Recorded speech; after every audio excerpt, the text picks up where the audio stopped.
Hoy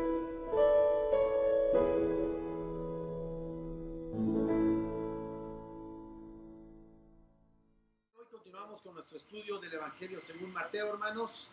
Acompáñenme, por favor, a Mateo capítulo 9. Mateo capítulo 9,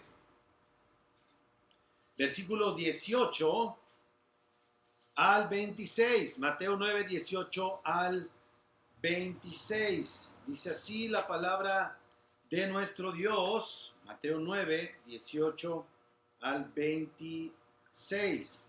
Dice la palabra de nuestro Dios. Dice: mientras él decía estas cosas, vino un hombre principal y se postró ante él, diciendo: mi hija acaba de morir, mas ven y pon tu mano sobre ella y vivirá. Y se levantó Jesús y lo siguió con sus discípulos. Y he aquí una mujer enferma de flujo de sangre desde hacía 12 años, se le acercó por detrás y tocó el borde de su manto, porque decía dentro de sí: si tocare solamente su manto, seré salva. Pero Jesús, volviéndose y mirándola, dijo: ten ánimo, hija, tu fe te ha salvado. Y la mujer fue salva desde aquella hora. Al entrar Jesús en la casa del principal, viendo a los que tocaban flautas y la gente que hacía alboroto, les dijo: apartaos, porque la niña no está muerta, sino duerme. Y se burlaban de él. Pero cuando la gente había sido echada afuera, entró y tomó de la mano a la niña, y ella se levantó, y se difundió la fama de esto por toda aquella tierra. Muy bien, hermanos, pues esta es una porción de las Escrituras que encontramos también en los evangelios sinópticos de Marcos y de Lucas. Debo confesar que estuve en la semana, ¿verdad?, viendo el capítulo, ¿verdad? Y seguramente si lo trataba de exponer todo, se nos iban a ir aquí 2 horas. Eso no es problema para mí, pero sería un problema para ustedes, ¿verdad? Entonces, me tomé la libertad de hacer esta exposición de esta sección en 2 partes. No voy a comenzar a explicar la salud de la hija de Jairo, que es el principal de la sinagoga, al que se hace aquí referencia. Esto lo dice el nombre de este personaje, lo menciona tanto Marcos como Lucas. Sino que voy a tratar de explicar, de entrar, de predicar sobre el segundo evento milagroso, porque en el caso del primero, por así llamarlo, se interrumpe, ¿verdad? Él está por desarrollar el milagro en la hija de Jairo, y entonces en el ínter que él recibe la petición y se va a dirigir a la casa de Jairo, pues él va a ser, vamos a llamarlo así, interrumpido por una situación de una mujer que tenía flujo de sangre. Hoy vamos a hablar precisamente de esta mujer, la mujer que sufría este flujo de sangre. Solamente Mateo hace referencia a 2 versículos que en el caso de Mateo y de Lucas encontramos con mayor extensión. Marcos y Lucas nos van a dar una explicación más profunda, pero yo no me quiero perder en esos detalles. Simplemente con base en lo que nos dice Mateo, vamos a tratar de entender qué está pasando. Si Dios me lo permite, me presta vida y se las presta a ustedes, y algún día predicaré de Marco y de Lucas, vamos a ver estos temas. Yo creo que sí, yo creo que vamos a hacerlo en su momento, pero vamos a hablar concretamente del versículo 20 y 21. Dice: y he aquí, una mujer enferma de flujo de sangre desde hacía 12 años se le acercó por detrás y tocó el borde de su manto, porque decía dentro de sí: si tocare su manto, seré salva. Perdón, no son 2 versículos, son más de hecho. Por favor, sigamos leyendo el versículo número 23. Dice así Mateo 9, versículo 22, perdón. Dice: pero Jesús, volviéndose y mirándola, dijo: ten ánimo, hija, tu fe te ha salvado. Y la mujer fue salva desde aquella hora. Lo primero que vemos es que, número 1, la agenda de Jesús nunca sufre interrupciones. La agenda de Jesús nunca sufre interrupciones. La agenda de Jesús la conocemos por los evangelios, hermanos. Ahí está claro lo que Dios había ordenado de antemano acerca de las acciones que tendría que resolver nuestro Señor Jesucristo. Ya estaba reservado en la eternidad este momento en el cual él recibiría a Jairo estando en Capernaum para que le hiciera la petición de su hija enferma. Y entonces, mientras él se trasladaba, se va a encontrar con esta situación. La agenda de nuestro Señor Jesucristo nunca sufrió interrupciones. Aquí repentinamente nosotros observamos una interrupción, pero tendríamos que entrar desde esa perspectiva a pensar que lo que sucedió cuando él se trasladaba de Capernaum a la región de Gerasa, ¿se acuerdan? Lo que vimos con la liberación de estos dos endemoniados gerasenos. Él se hubiera visto interrumpido por esa tormenta. Pero hace un momento me llama mucho la atención, ¿verdad? Que hace referencia ahí en el Salmo que leímos de Dios haciendo camino en el mar. Todo obedeció a una agenda, amados hermanos. Y lo que aquí nosotros entendemos como interrupción, la verdad es que parece una relativa constante en la vida pública ministerial de nuestro Señor Jesucristo. Porque Él parece que era interrumpido muchas veces incluso por multitudes. Miren lo que dice en Marcos capítulo 2,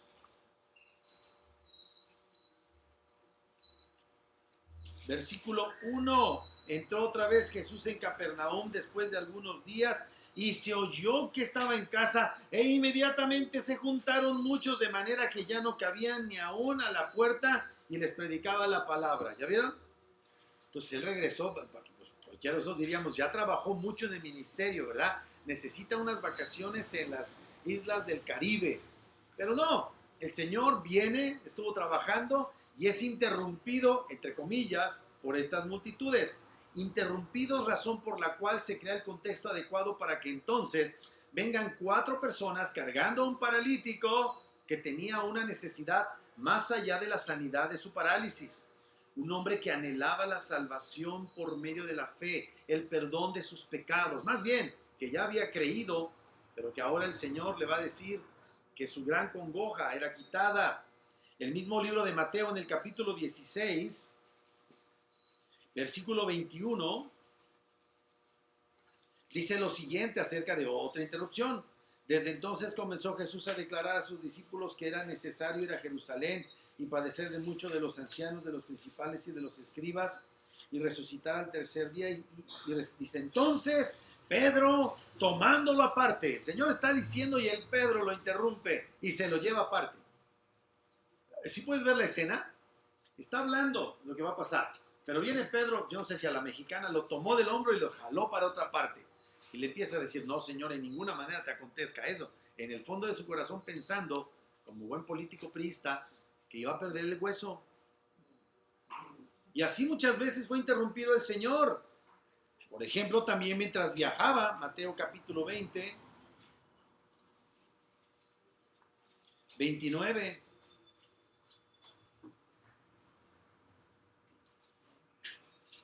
Está saliendo de Jericó, dice el 29. Al salir ellos de Jericó, les siguió una gran multitud. Y los dos ciegos que estaban sentados junto al camino, cuando oyeron que Jesús pasaba, clamaron diciendo, Señor, Hijo de David, ten misericordia de nosotros. Y la gente les reprendió para que callasen. Pero ellos clamaban más diciendo, Señor, Hijo de David, ten misericordia de nosotros. Y deteniéndose Jesús de su camino, parece que fue interrumpido en su camino, los llamó y les dijo, ¿qué queréis que os haga? También mientras dormía el Señor era interrumpido. ¿Se acuerdan cuando estaban en la tormenta? Mateo 8, 24.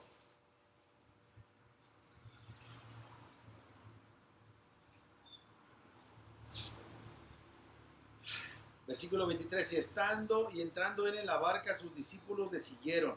Y he aquí que se levantó en el mar una tempestad tan grande que las olas cubrían la barca, pero él dormía. Y vinieron sus discípulos y le despertaron diciendo, Señor, sálvanos, que perecemos.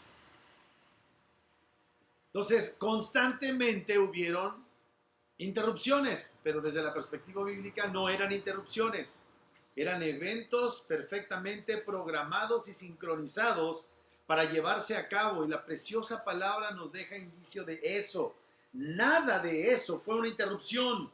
Él de ninguna manera fue puesto en aprietos por estas aparentes interrupciones. Jamás lo vemos confundido, así como que ¿qué pasó, verdad? A nosotros nos interrumpen, ¿verdad? De repente hemos ido tranquilamente manejando y de repente se vuela la llanta, se nos poncha y ¿qué pasó también que íbamos? Nunca se exasperó con las interrupciones. ¿Cuántos son aquí papás y se han sentido exasperados por las interrupciones de sus hijos?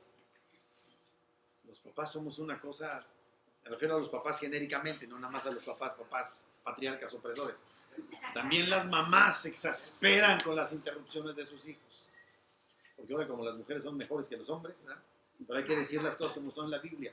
Nos exasperamos con nuestros hijos. Nos frustra que estamos por fin atendiendo algo, ¿verdad? Y vienen en el momento menos propicio. Y ahí vemos, ¿verdad?, cómo somos de pecadores. También las mamás, no nada más los papás. Pero jamás lo vemos ser exasperado. Jamás. Jamás. Qué glorioso es Jesús. Qué impresionante es Jesús. Jamás lo vamos a ver sin saber qué hacer o qué decir. Nosotros ni sabemos qué hacer ni qué decir. Y decimos lo que no debemos y hacemos lo que no deberíamos. Estamos tratando aquí, mis amados hermanos, con el Hijo del Hombre, que también es el Hijo de Dios.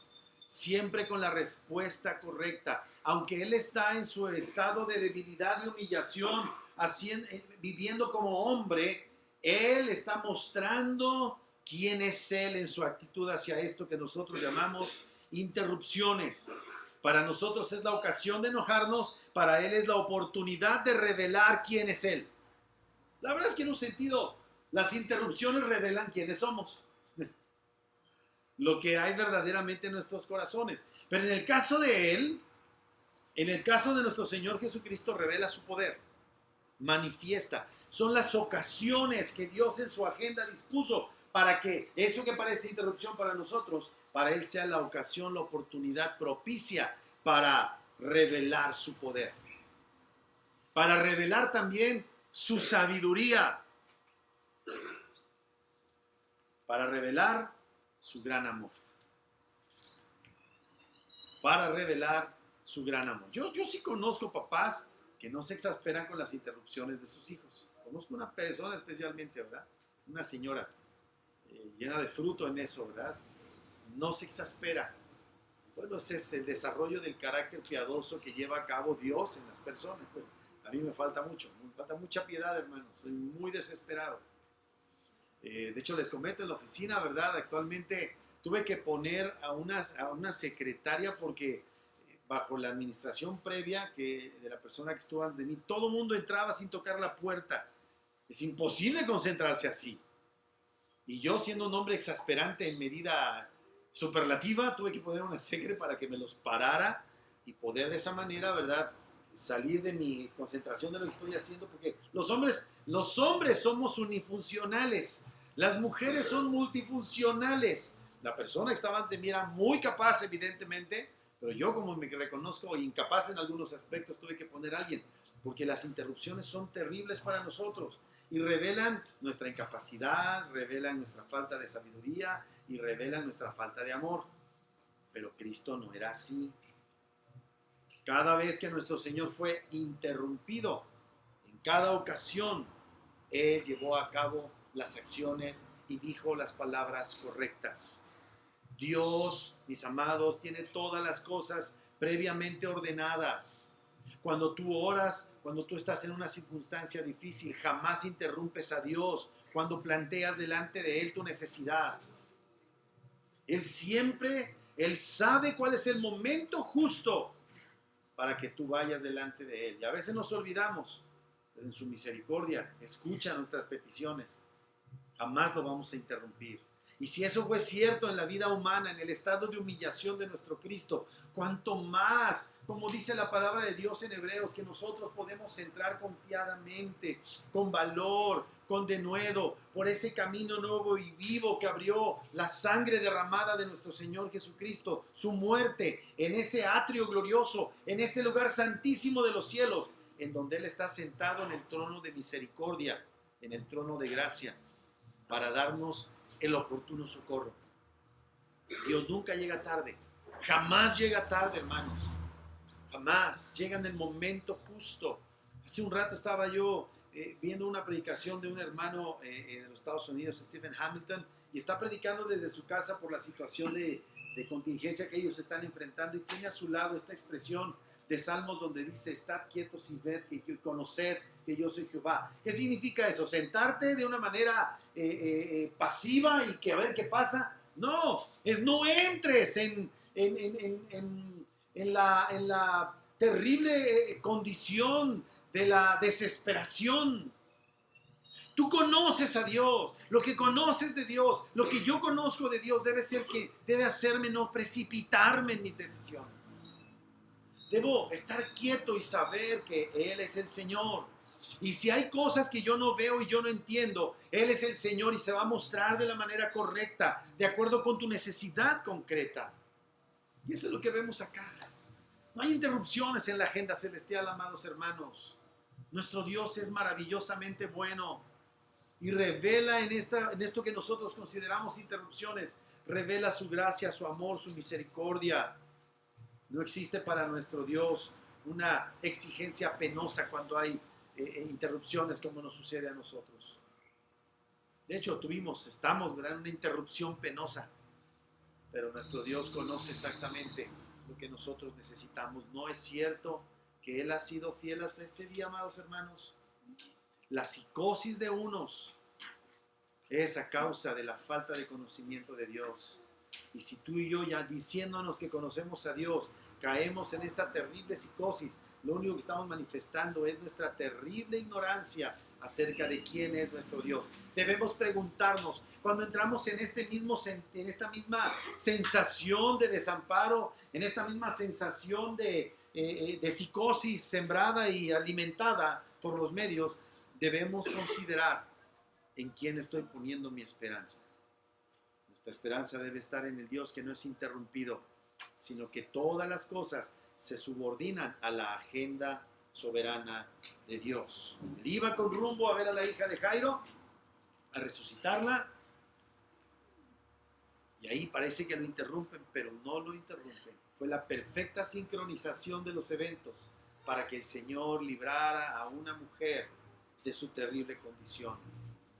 Lo segundo que vemos es la terrible condición de una mujer que sufría de flujo de sangre. Lo siguiente que vemos es la terrible condición de una mujer. De por sí en aquellos tiempos, hay que decirlo, las mujeres pasaban muchas penurias. Y aunado a esto, era una mujer que por su condición de mujer, en una sociedad que malentendía muchas cosas, nosotros todavía lo hacemos, todavía malentendemos muchas cosas. Esta mujer además estaba sufriendo de una condición que la mantenía aislada socialmente, que la mantenía completamente alejada de lo que era la vida de adoración a la que había sido llamada como una israelita. Mateo no contiene todo el material, como hemos mencionado, de lo que nos dice acerca de la condición de esta mujer, que nos dicen Lucas y que nos dicen Marcos. La narración de Mateo es muy breve. Sabemos que esta mujer estaba en una gran angustia. Evidentemente lo estaba. Había sufrido hemorragias durante 12 años. ¿Se imaginan eso? Una anemia constante. Debió ser terrible. Además de eso, el estigma que representaba. Así como era el coronavirus, te enfermaste de coronavirus y te ven así con cara de apestado. Pues en aquellos tiempos esto era mucho peor. Mucho, mucho peor, amados hermanos. Hacía imposible de soportar esta circunstancia. Era imposible para esta pobre mujer durante tantos años sentirse fuerte, sentirse saludable. Seguramente su estado era evidente por su aspecto físico. Debió ser algo verdaderamente lastimoso lo que esta mujer estaba sufriendo. Por eso debemos, con la misericordia de Dios, observar este precioso momento en el que nuestro buen Señor está teniendo misericordia de ella y está llevando a cabo la salud de este cuerpo que se encontraba en esta condición terrible. Terrible. Fíjese, ahí dice: he aquí una mujer enferma de flujo de sangre desde hacía 12 años. No quiero sonar grosero, pero si con una semana es bastante difícil, una vez al mes, en el caso de muchas mujeres, imagínense este estado. Desde hacía 12 años, se le acercó por detrás y tocó el borde de su manto. Marcos nos dice que muchos médicos, que ella había gastado en muchos médicos todo cuanto tenía, y lo peor es que no había mejorado su condición. Es de nada más. Ahora, es cierto, en aquellos tiempos los avances médicos no eran como los de la actualidad. Hermanas amadas, ustedes han sido objeto de la misericordia de Dios de vivir en estos tiempos, ¿verdad? No pensemos mucho más atrás, digo, 70 años, 50 años. Verdaderamente la misericordia de Dios con ustedes ha sido amplia. Su bondad se ha manifestado de una manera peculiar con ustedes en estos tiempos. En aquellos tiempos había médicos, pero sus recursos eran limitados. También ahora, pero ahora son muchísimo más amplios y de mayor alcance de lo que fueran en aquellos tiempos. Humanamente hablando, su enfermedad en ese momento era incurable. No sabemos exactamente qué era lo que estaba provocando esta situación en esta mujer. No conocemos la causa, pero sabemos que aquellos médicos seguramente no tenían los elementos para sanarla. Porque Lucas nos dice, Lucas que era médico, acuérdense lo que dice al final de la carta de Colosenses, el médico amado Lucas, nos dice que no podía ser sanada. Tremendo. Humanamente incurable. Cuando menos en aquellos tiempos, como ya lo dije, pero la causa que haya sido solamente un milagro de Dios pudo hacer la diferencia. Ese flujo de sangre, como dije, la mantenía alejada socialmente, estigmatizada socialmente. Ya de por sí, por ser mujer, muchos, yo les he platicado, ¿verdad? Que hay una oración que se mantiene en los registros del Talmud, donde dicen los fariseos, te doy gracias porque no nací mujer, porque no nací gentil y porque no nací perro. Esa era una de las oraciones diarias. El flujo de sangre la dejaba no solamente, como dije, aislada socialmente, sino ritualmente impura. No podría trasladarse a Jerusalén, no podría participar, vamos, ni siquiera de la reunión semanal en la sinagoga, en el espacio reservado para las mujeres, porque había un espacio en las sinagogas para que las mujeres pudieran estar presentes durante la lectura y la enseñanza de la Santa Palabra de Dios. Y esto lo tenemos registrado, esta situación de su inmundicia, entre comillas, no como persona, sino a causa de su condición sangrante, en Levítico capítulo 15.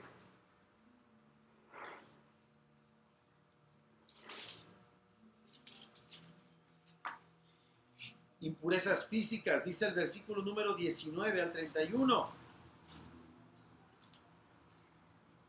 Dice, cuando la mujer tuviere flujo de sangre y su flujo fuera en su cuerpo, 7 días estará apartada, y cualquiera que la tocare será inmundo hasta la noche.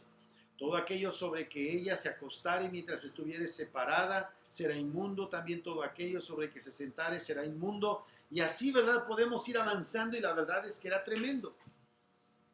Y es que no es que la mujer como tal, por su naturaleza o su condición de mujer, fuera inmunda.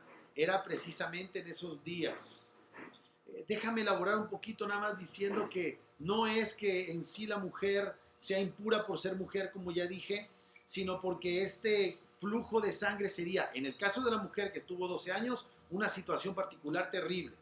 Pero en el caso de una mujer que mensualmente tenía, o como tiene que suceder, tenía que enfrentar su periodo menstrual, en ese periodo de tiempo se entendía desde la perspectiva de aquellos tiempos que la mujer no estaba siendo productiva, ¿verdad? Que había arrojado un óvulo y no había tenido un hijo, ¿verdad? Y la máxima bendición para una mujer tenía que ver con tener hijos. Tendría que ver también con un recordatorio de la muerte, resultado del pecado. Si me estoy explicando, derramamiento de sangre implicaba que había culpa. Entonces hay una relación. No estoy diciendo que eso sea ahora. Estoy hablando desde la perspectiva de aquellos tiempos. Este derramamiento de sangre en una mujer hablando de Eva, que había estado en el huerto del Edén, pues todo indicaría que no hubiera sido de esta manera, porque Dios les había dado un mandamiento, los había puesto en un contexto de perfección y la había hecho perfecta para que cuando llegara el momento después de tener hijos y ella volviera a arrojar un óvulo, este fuera concebido. ¿Me estoy explicando? Cuando la mujer y el hombre caen, ahora comienza este desorden, esta situación en donde la menstruación, el derramamiento de la sangre, pues es un vaciamiento en un sentido de su vida, desde el punto de vista teológico del Antiguo Testamento. Hay un vaciamiento de su vida, hay un recordatorio de que va a morir. Y parte de esto es la razón que explica por qué se consideraba inmunda a la mujer en ese periodo de tiempo. Ahora, esta mujer tenía 12 años. Era una mujer en un estado constante y frecuente. Ella era un cadáver viviente. Ella era un recordatorio, no solamente para los que sabían de su situación, para ella misma, de su necesidad de vida. Y esto creo que explica también estos estados de ánimo que a veces pasa, que sucede que las mujeres una vez a la semana enfrentan, porque hay una realidad acerca de esto. Es un invierno en el cuerpo de las mujeres. Es todo un desajuste, ¿verdad? Entonces, bueno, por eso los hombres deberíamos ser mucho más compasivos con nuestras esposas en este periodo de tiempo. Pero bueno, somos hombres necesitados de la gracia, que solo Dios puede producir en nosotros una verdadera comprensión del estado que ustedes enfrentan, las que aún siguen en esta circunstancia. Bien. Evidentemente esta mujer tenía miedo de descubrirse, por eso es que ella toca por detrás, o está buscando tocar por detrás al Señor. Evitará el contacto físico con nuestro Señor Jesucristo mismo y en su mente solo buscará tocar su manto. Esa expresión manto se refiere no a la tela, digamos, lisa y llana en el sentido estricto. No. La idea es que ella buscó tocar una de las borlas de los 4 que estaban colgando de los 4 extremos del manto de nuestro Señor Jesucristo. En Números capítulo 15, versículo 38, se hace referencia a esta manera en la que se tejían los mantos de los israelitas. Números 15, 38.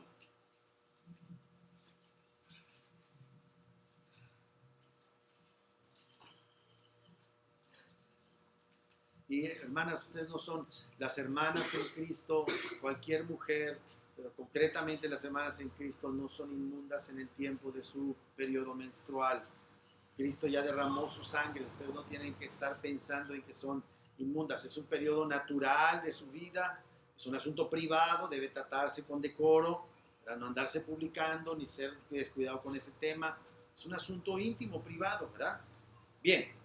Números capítulo 15, versículo 38. Dice, habla a los hijos de Israel y diles que se hagan franjas en los bordes de sus vestidos por sus generaciones y pongan en cada franja de los bordes un cordón azul. Y os servirá de franja para que cuando lo veáis os acordéis de todos los mandamientos de Jehová, para ponerlos por obra y no miréis en pos de vuestro corazón y de vuestros ojos, en pos de los cuales os prostituyáis. ¿Ya vieron?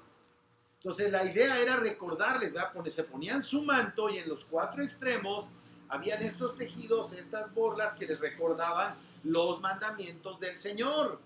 Bien, ella tocó eso o se acercó para tocar esa porción. Esto mismo encontramos en Deuteronomio capítulo 22. Deuteronomio 22, versículo 12.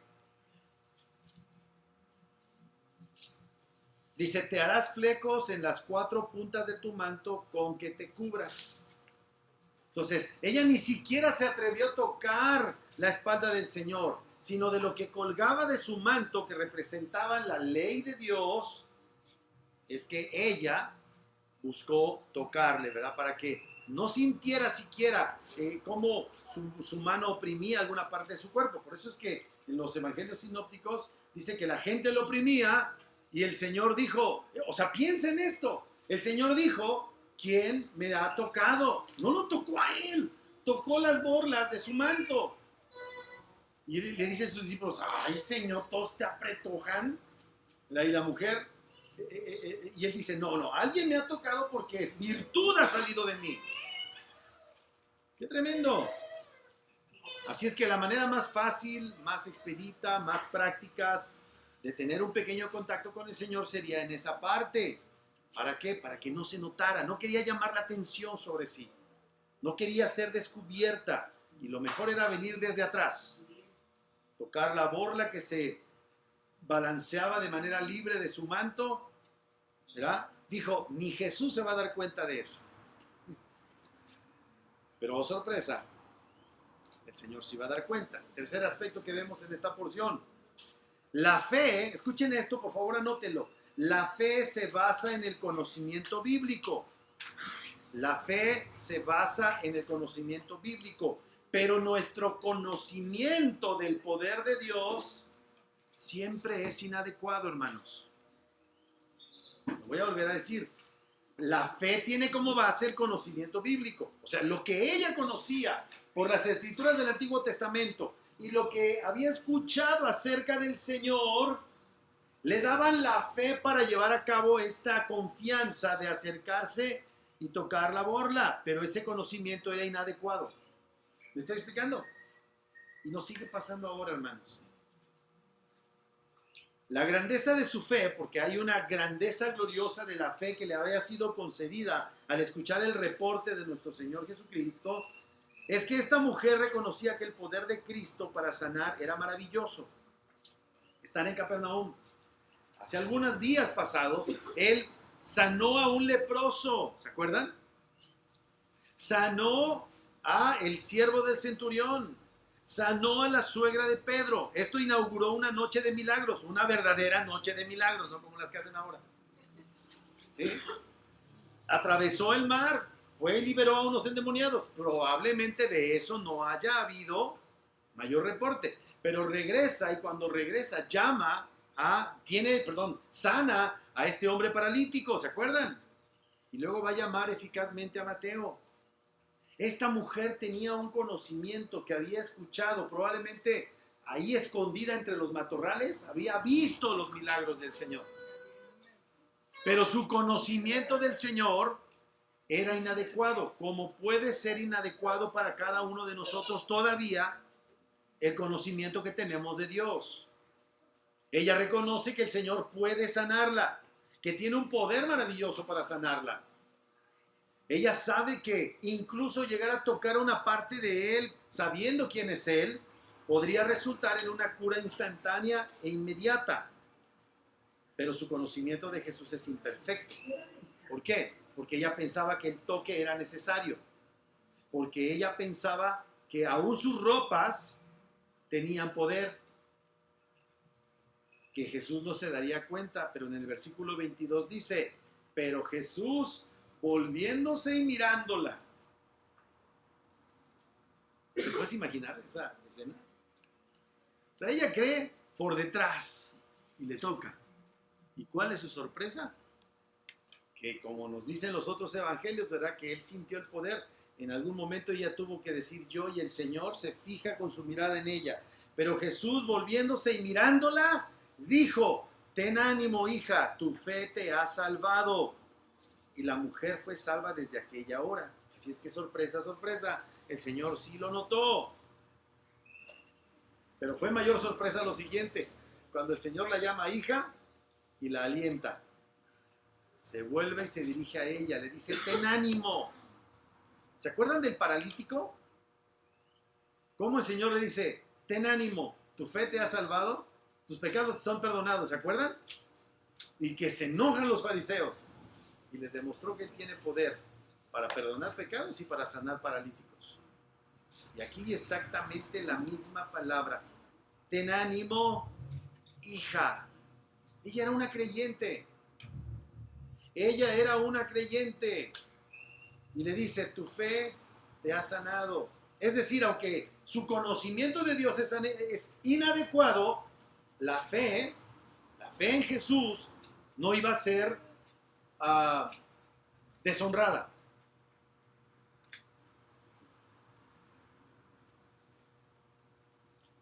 Número 4, este es el último punto.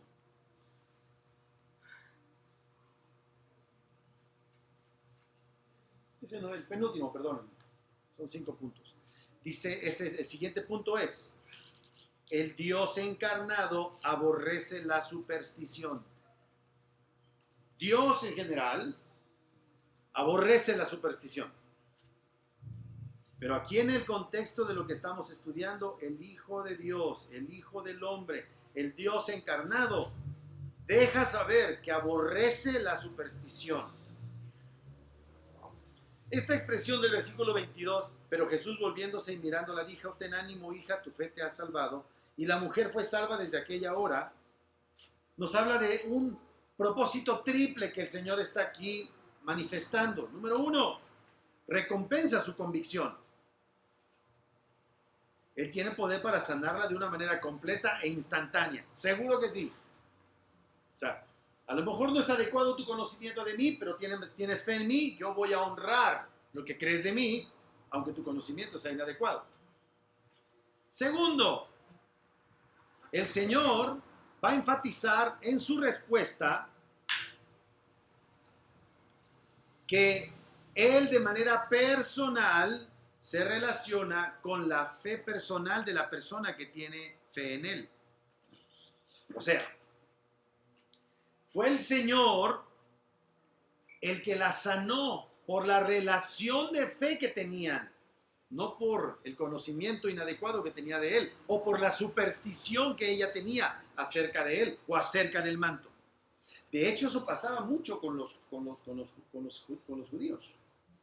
Tendían a ser supersticiosos, por eso se ponían las filacterias y se ponían el cuadrito que va acá. Eso pensaban que esas cosas los hacían judíos fieles y ponían su confianza en estas cosas. Por eso decía, hay una parte en Lucas donde dice, se ven hermosos los fariseos, ¿verdad? Y agrandan sus flecos y sus filacterias las hacen cada vez más notorias,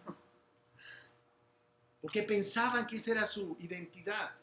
De hecho, hasta el día de hoy, yo no sé si ustedes han visto a los judíos ortodoxos que tienen unos chinos colgando acá. Bueno, una vez yo le preguntaba a uno ahí cuando fuimos a Israel, le preguntaba al guía de turistas, oye, pero ¿por qué usan esos chinos? Eso no está en la Biblia. Y él dice, lo que pasa es que se ha vuelto una tradición de identificación cultural, que como algunos se están con el dedo jugando aquí el pelo crespo, que de por sí tienen, entonces todos en las sinagogas están agarrando el chino, y se ha convertido en una seña de identidad de sus tradiciones judías. No es porque haya un mandamiento, ¿no? Sus caireles, ¿verdad? ¿Es el fleco? No, flecos eran unas cosas que colgaban aquí con escrituras bíblicas. No, estos eran sus caireles artificiales. A lo mejor tenían la cabellera estilo Moctezuma, ¿verdad? Sí. Pero sí tienen sus chilos acá, porque están duros. Y eso es cierto, pensaban mucho en esos términos. El hombre irregenerado es supersticioso por naturaleza. Y puede ser que traigamos aún después del nuevo nacimiento muchas supersticiones, mis amados. Ya, como Pablo en una ocasión dijo, tráiganme los trapos de los que están enfermos para que ore por ellos y sean sanados. Ya el trapo se volvió la norma. ¿Y eso está mal? Eso está mal. No, que si una vez te ungieron con aceite, vas a ser sano. Eso está mal.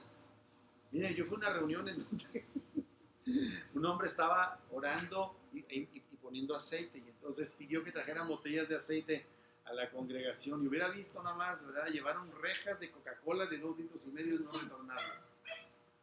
Terrible, terrible. Es peligroso, por eso yo les digo, podemos tener fe, pero nuestro conocimiento de Dios es inadecuado y tenemos que asegurarnos de no estar haciendo cosas que la palabra de Dios no diga expresamente que debemos hacer. Esta mujer tenía fe en Cristo, era salva por medio de la fe en la persona de Cristo.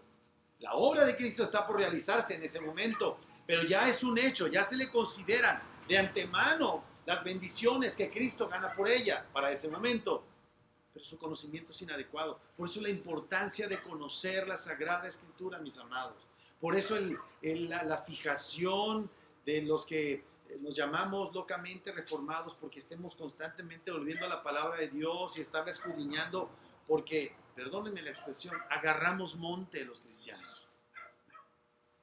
Él tenía una relación con ella por causa del nuevo nacimiento y la fe, pero el conocimiento de ella era inadecuado. Pero Jesús, ¿a qué responde? ¿Al conocimiento inadecuado o a la fe que tiene en Él, que es correcta? A la fe que tiene en Él. Dios ha tolerado en tu caso y en el mío muchas torpezas. mucho conocimiento inadecuado. ¿Por qué lo ha hecho? Porque Él, su misericordia, se relaciona contigo con base en quién Él es y lo que tú sabes que Él es. Debemos aprender en nuestra vida de fe a rechazar todo tipo de supersticiones, ser muchísimo más acuciosos intelectualmente para no caer en prácticas incorrectas. Jesús mismo fue quien la curó, no las borlas, no el manto. Miren, el otro día estaba yo viendo, hay un canal de unos youtuberos que me caen muy bien. Es un israelita de origen ruso, es que nací casado con una mexicana.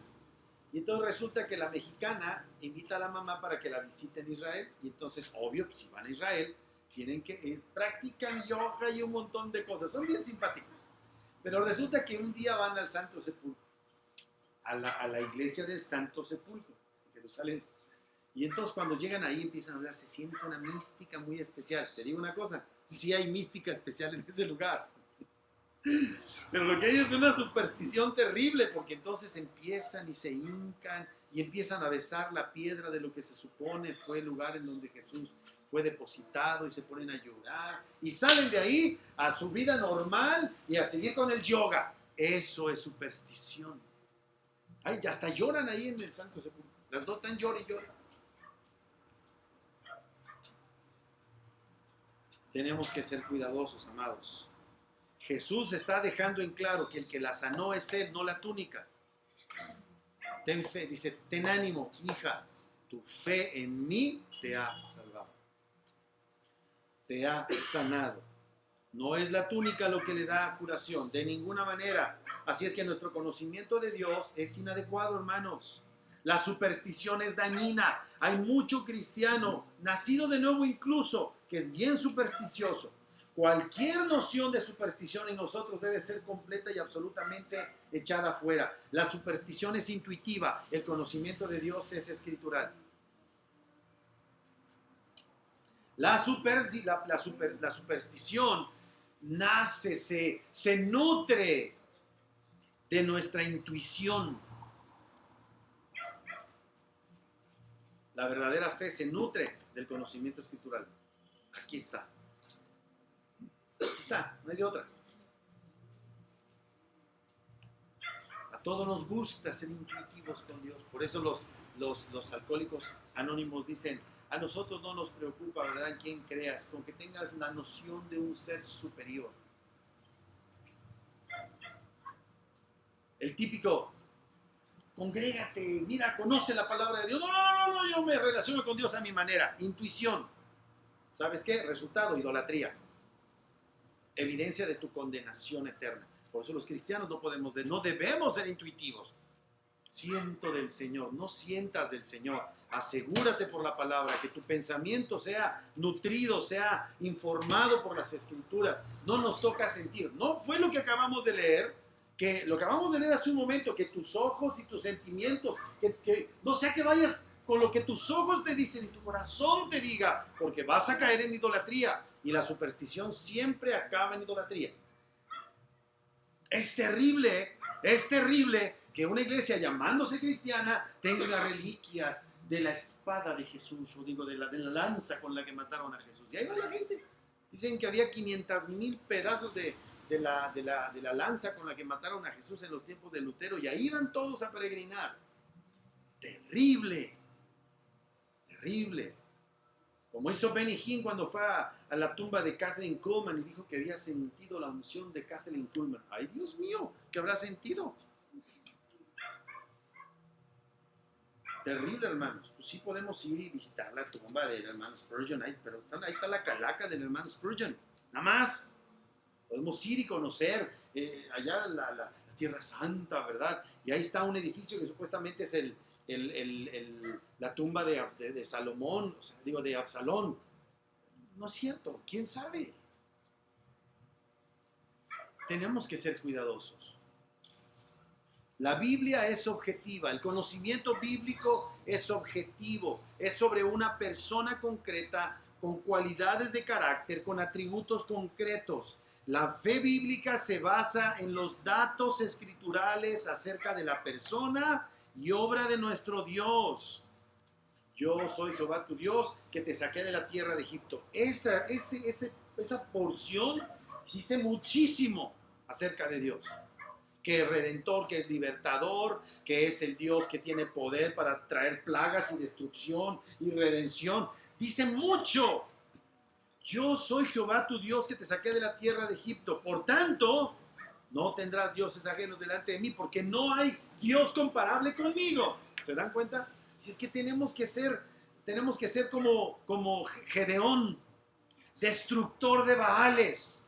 ¿Y saben quién es el destructor por excelencia de los Baales? El verdadero Gedeón es nuestro Señor Jesucristo.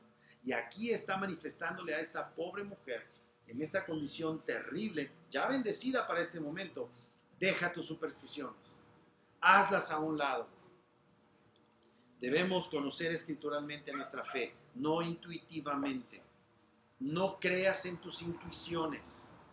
Debemos erradicar todo tipo de superstición de nuestras vidas. Y el tercer propósito, Jesucristo en su misericordia hace público con estas expresiones: ten ánimo, hija, tu fe te ha sanado. ¿Dónde lo hizo? De acuerdo con Lucas y Mateo, había una gran multitud oprimiéndole, ¿se acuerdan? ¿Qué está haciendo el Señor? Le está diciendo: ¿has sido restaurada en tus relaciones sociales? ¿Ha sido restaurada tu vida religiosa? ¿Qué correspondía que fuera y presentara allá en el templo en Jerusalén? El sacrificio que correspondiera, se guardara unos días y se reintegrara completamente a la vida social y religiosa.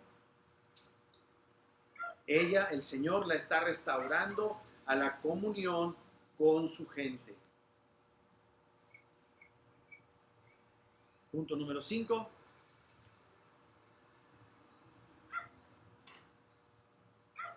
Mateo capítulo 9.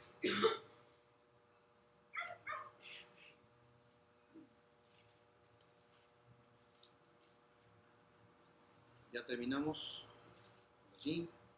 Mateo capítulo 9, versículo 22 en la segunda parte. Y la mujer fue salva en el sentido de curación física. La mujer fue salva desde aquella hora. ¿Ya vieron? El Señor Jesús no solamente la sanó de su condición miserable, la sanó con un propósito, con algo en mente: su reincorporación a la vida social, a la vida religiosa. Número 5, último punto: el Señor encarnado sana inmediata y completamente. Su recuperación fue instantánea. En ese preciso momento se detuvo la hemorragia, la salud, el vigor, el buen semblante regresó en un instante.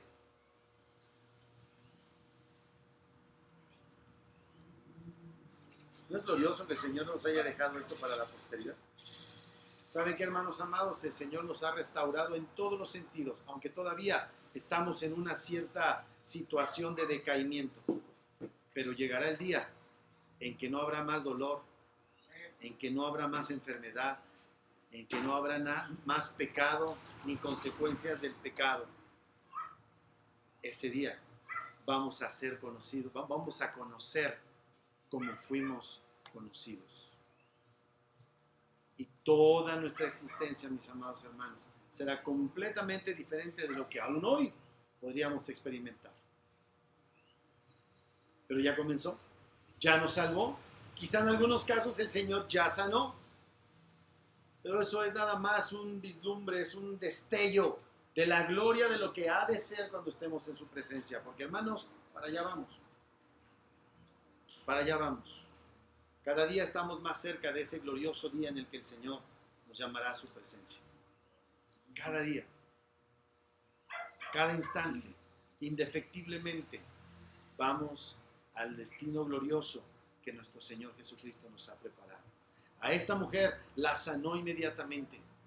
Ya no vemos ese tipo de milagros, pero tenemos la certeza que veremos con nuestros propios ojos, ojos glorificados, el fruto de la aflicción de nuestro Señor Jesucristo cuando ya no experimentaremos más dolor, más hambre, más enfermedades, y donde ya no experimentaremos el decaimiento y la corrupción resultado de nuestro pecado. Que Dios bendiga su santa palabra, mis amados hermanos. Desechemos todo tipo de superstición y creamos en nuestro buen Dios según se ha revelado en su santa palabra.